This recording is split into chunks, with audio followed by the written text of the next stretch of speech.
Bonjour tout le monde. Aujourd'hui, dans cette vidéo, je vais résumer ou bien je vais donner l'essentiel du cours décroissance radioactive. Bien sûr, c'est réservé pour les élèves de sciences mathématiques, sciences physiques et SVT. Donc, j'ai résumé ce premier cours de nucléaire en 7 points.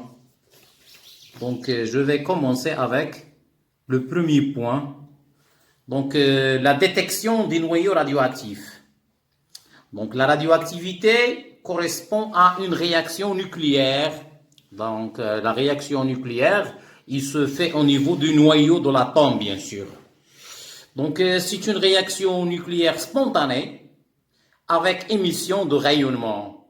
C'est un phénomène aléatoire et inéluctable. Ça veut dire quoi inéluctable? Ça veut dire inévitable. Donc, lorsque le noyau est instable, donc il se désintègre en émettant bien sûr des rayonnements. On va voir après que soit le rayonnement alpha ou bien bêta moins ou bien bêta plus ou bien gamma. Voilà.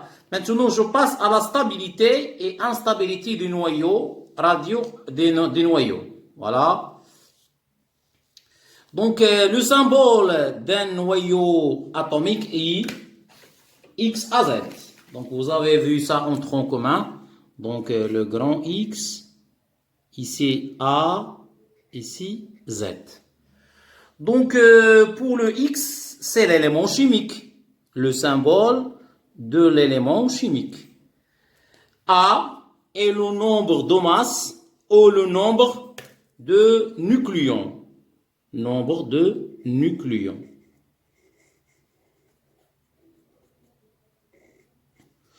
De nucléons dans le noyau. Z, c'est quoi Z? C'est le nombre de charges ou le nombre de protons. Le nombre de protons dans le noyau. Donc, cette question, on vous donne, bien sûr, dans l'examen national, on vous donner la composition du noyau. Donc, il suffit de trouver, bien sûr, Z et le nombre de protons et le nombre de neutrons. Donc, je rappelle que le nombre de neutrons est donné par la relation N égale à A moins Z. A moins Z, c'est le nombre de neutrons. Donc, je passe au point suivant, c'est les isotopes. C'est quoi les isotopes? Les isotopes sont des noyaux qui ont le même numéro atomique, ça veut dire Z, numéro atomique, et des nombres de masse et des nombres de masse différents. Ils diffèrent par le nombre de neutrons.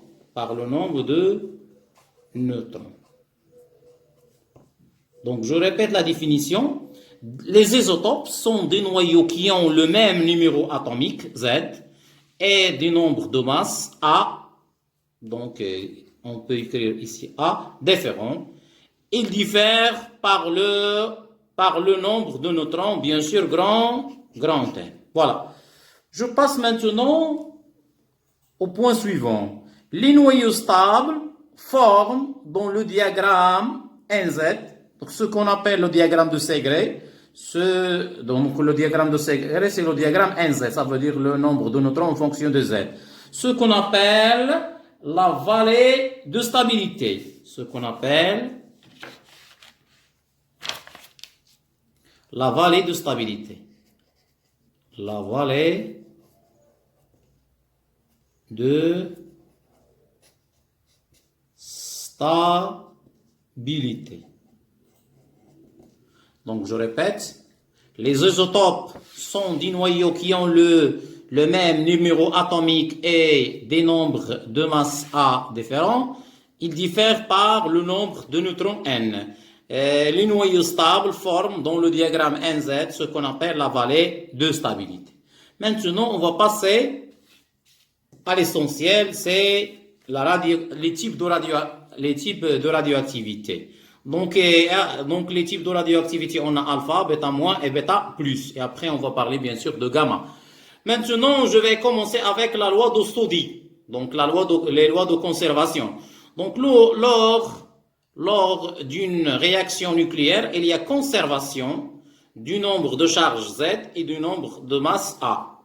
Donc il y a conservation, bien sûr, de nombre de masse A et de nombre de charges Z. Par exemple, je donne un exemple. Donc on considère la transformation nucléaire suivante. Donc X1 plus X2 va donner X3 plus X4. Ici c'est A1, Z1. X2 c'est A2, Z2. Ici c'est A3, Z3.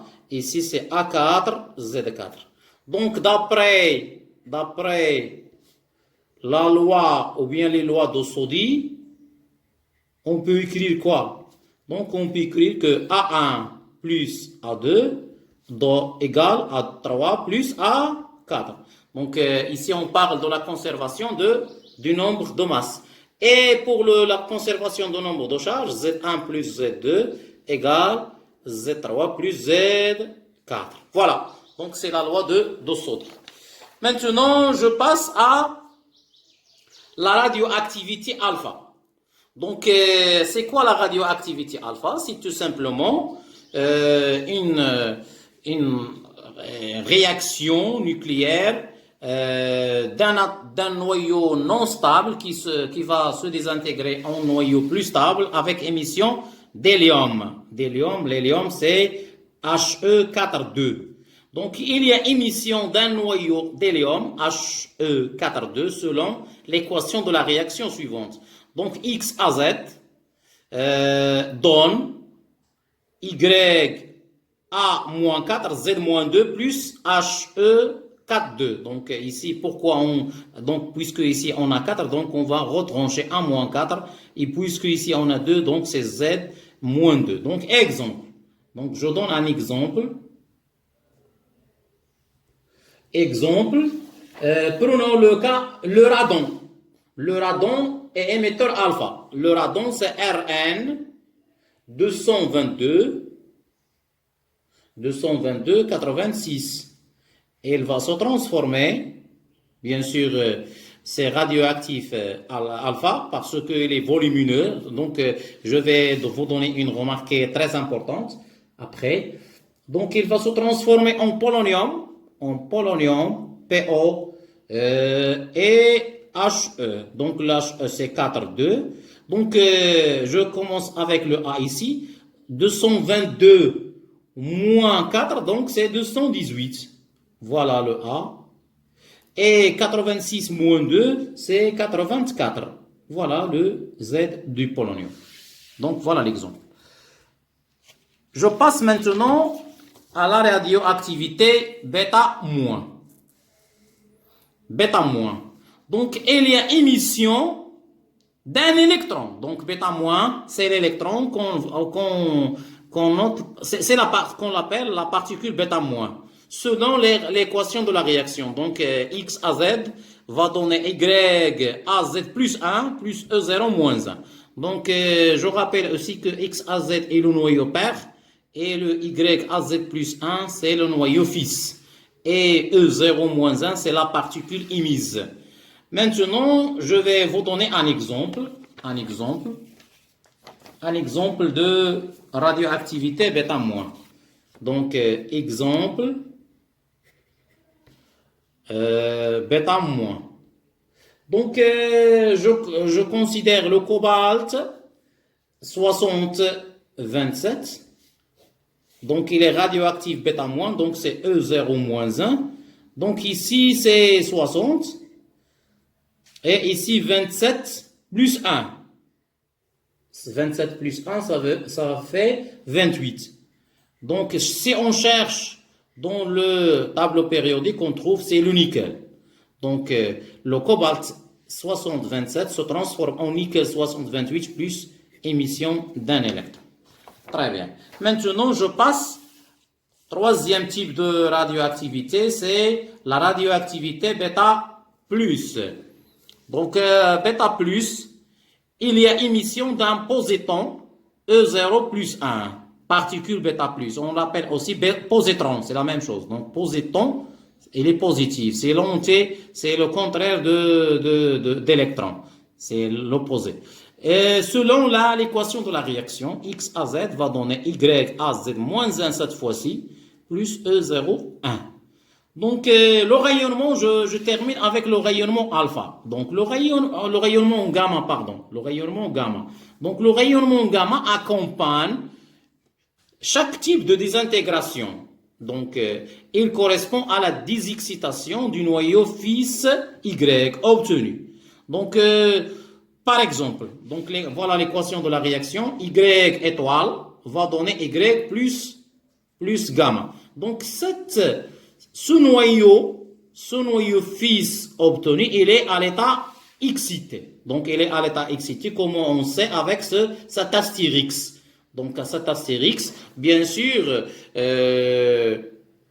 signifie que ce noyau n'est pas à l'état excité. Donc, comment on va le désexciter?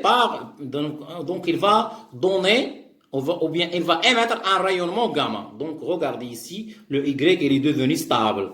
Donc, voilà l'équation. Donc, l'exemple, polonium, par exemple, le polonium, donc, puisque ici on a astérix, donc on va mettre ici polonium sans astérix plus gamma. C'est très facile.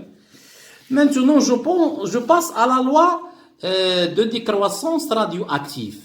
Donc, la loi, c'est la loi de décroissance radioactive. Ici, on va tracer une courbe qui est très importante. Donc, le nombre de noyaux N de T non désintégrés, regardez, faites attention ici, non désintégrés, ça veut dire restant, qui reste, d'un échantillon radioactif suit la loi de décroissance radioactive. N de T égale à N0, l'exponentielle moins lambda T. C'est quoi le N de T? Bien sûr, N de T, c'est le nombre de noyaux restants à T. N0, c'est le nombre de noyaux à T égale à 0, ça veut dire initial. Lambda, c'est la constante radioactive. Faites attention ici, lambda est la constante radioactive. Et elle est exprimée en seconde moins 1. Elle est exprimée en seconde moins 1. Elle est indépendante du temps. Donc, je passe maintenant à définir ce qu'on appelle la constante du temps. La constante du temps est définie par la relation, c'est l'inverse de lambda. Tau égale à 1 sur lambda, donc il est exprimé en secondes. Donc, il est exprimé en secondes parce que lambda, il est exprimé en secondes moins. C'est bon? Très bien. Maintenant, on passe à autre chose, c'est la demi-vie. Donc, c'est la demi-vie, c'est le T1 demi. Donc, la demi-vie, donc faites attention à la définition, la demi-vie est la durée nécessaire. Donc, c'est comme on a vu en chimie. Donc, en chimie, c'est le T1 demi, bien sûr, le temps de la demi-réaction. Ici, c'est la demi-vie et la durée nécessaire pour que la moitié du noyau initialement présent soit désintégrée. Il ne dépend que de la constante radioactive. Donc, à partir de cette relation, T1 demi égale à Ln de 2 sur lambda. Donc, je vais démontrer cette relation rapidement. Il est facile. Donc, vous suivez avec moi. Donc, on a N de T égale à quoi? N0, l'exponentielle moins lambda T. À T égale à T1 demi. Donc, donc je remplace N de T1 demi égale, c'est N0, l'exponentielle moins lambda fois T1 demi. Voilà la première relation. Et d'après la définition de T1 demi, on a quoi? N de T1 demi égale, c'est N0 sur 2. Voilà la relation 2. Donc, du 1 et 2, on déduit que N0, l'exponentielle moins lambda T1 demi, égale N0 sur 2. C'est bon? Maintenant, je vais simplifier avec le N0. Alors, donc, il nous reste quoi? Exponentielle moins lambda T1 demi égale à 1 sur 2. Et je vais introduire le ln. On introduit d'où le ln de l'exponentielle moins lambda t1 demi égale le ln de 1 sur 2. Donc, pour se débarrasser de signe moins, il suffit d'inverser ce terme. Donc, et bien sûr, on va, à quoi est égal ln de l'exponentielle ax, ou bien ln de l'exponentielle x, c'est x. Donc, c'est lambda fois t1 demi égale ln de 2. Finalement, on trouve que t1 demi égale, donc c'est ln de 2 sur lambda. Voilà, c'est très simple la démonstration. Donc, mais on applique directement la relation. Si on demande de démontrer, oui, il faut démontrer, bien sûr. Voilà. Donc, je continue. Donc, j'ai terminé cette partie. Donc, il ne reste que la deuxième partie. Donc, sixième point, activité d'un échantillon radioactif. Donc, l'activité A, on note A, d'un échantillon radioactif est égale au nombre de désintégrations par seconde. Donc, il est défini par cette relation. A de t égale, c'est moins d de n de t sur d de t. Donc, il se mesure ou bien il s'exprime en becquerel. Donc, le A s'exprime en becquerel. C'est quoi un becquerel? C'est une désintégration par seconde. Donc, le becquerel, c'est le seconde moins 1. Et on a les relations suivantes. A0 égale à lambda fois N0. Donc, A0, c'est l'activité initiale. Et lambda, c'est la constante radioactive. Et le N0, c'est le nombre de noyaux radioactifs à t égale à 0. Et A de t égale à lambda fois N de t. Et A de t égale à 0, l'exponentielle moins lambda t. Donc, je vais démontrer ces relations. Donc, ok, donc je vais démontrer ces relations. Facile. Donc, on a quoi? N de t, selon la loi de décroissance radioactive, c'est N0, l'exponentielle moins lambda t. Voilà. Or, à quoi est égal A de t?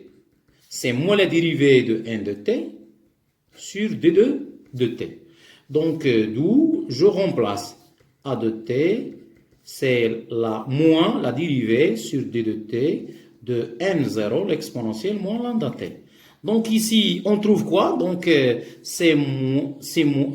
donc le moins avec le moins sera plus.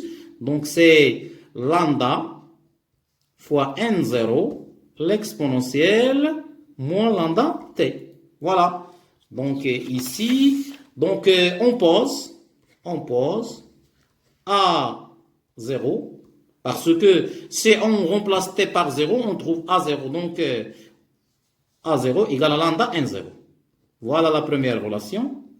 Donc, elle est faite. Et regardez ici, à quoi est égal N0 l'exponentielle? Et N0 l'exponentielle, c'est A de t. Donc, A de t, c'est lambda fois N de t. Voilà la deuxième relation.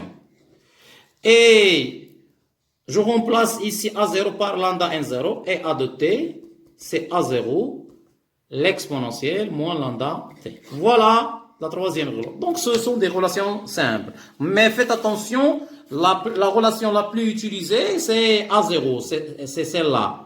Donc, on utilise cette relation dans les exercices. Donc, je vais terminer ce cours avec la datation. La datation, ça veut dire, on détermine l'âge d'une roche ou bien d'un échantillon. Donc, la datation nécessite de connaître la constante radioactive de l'échantillon, radioactive utilisé, ou bien la demi-vie T1 demi. Donc, il faut soit on donne T1 demi ou bien lambda. Deuxième chose, de mesurer l'activité A de T de l'échantillon que l'on souhaite dater. Ça veut dire déterminer son âge. Et l'activité A0 d'un échantillon vivant de même nature. Donc, à signaler ici que A0, il est toujours supérieur à A de T. A0, il est toujours supérieur à A0. Donc, la date est donnée par la relation. Donc, la date, il est donnée par cette relation. T égale à ln de A de T sur A0 sur A de T sur ln de T fois T1 demi. Ou bien, si je remplace T1 demi sur ln 2, c'est 1 sur lambda. Donc, je vais démontrer cette relation rapidement. Donc, je vais démontrer cette relation. Donc, on a à quoi est égal A de t? A de t égale A0, l'exponentielle moins lambda t. D'où A de t sur A0, donc je vais diviser ici par A0 égale à l'exponentielle moins lambda t. Et je vais introduire ln. Donc ln de A de t sur A0 égale le ln de l'exponentielle moins lambda t. Donc c'est la même chose, c'est la même démarche. Ici, on se débarrasse de signe moins et on inverse ça. Donc, ln de A0 devient A0 sur A de t. Égale à quoi? Égale bien sûr lambda fois t. Parce que le moins, on a bien sûr inversé ça. Finalement, l'expression demandée. Finalement, à quoi est égal t? Donc, c'est ln de A0 sur A de t sur lambda. Voilà la première relation. Donc, il est là. Donc, il est là. C'est cette relation que j'ai démontrée. Maintenant, je vais remplacer. Or, à quoi est égal lambda? Lambda, c'est ln de 2 sur t1 demi. Donc, je remplace t égale. Donc, c'est ln de A0 sur A de t sur ln de 2 multiplié par t1 demi parce que c'est l'inverse. C'est bon? Très bien. Donc, je vais terminer avec un exercice ou bien un exemple. Donc, un exemple. On donne la demi-vie du carbone. Donc, la demi-vie du carbone, c'est 5000, t1 demi 5570 ans. Donc c'est le carbone 14, bien sûr. Les archéologues ont trouvé un statut en bois d'activité. Statut, ça veut dire timsel. En bois d'activité 135 becquerels, sachant que l'activité d'un morceau de bois récent est de même masse et de même nature que le bois de la statue est 165 becquerels, déterminé en année l'âge approximatif de la statue. Donc ici, les données, donc on a 3 données. On a T1 demi, on a A0. Oui, le A0 ici. A0, c'est la valeur la plus grande de l'activité. C'est 165. Voilà le A0, voilà le A de T. Donc, on sait que, donc je vais déterminer l'âge, on sait que, à quoi est égal T? Donc c'est ln de A0 sur A de t sur ln de 2 fois t1 demi et je vais faire l'application numérique t égale donc ln de 165 sur 135 sur ln de 2 fois 5560. Après tout calcul fait, on trouve que soit donc A égale, T égale, donc on trouve T égale 1612,55 en bien sûr. Voilà, donc voilà, c'est la fin de cette vidéo. Merci et à la prochaine vidéo, Inch'Allah.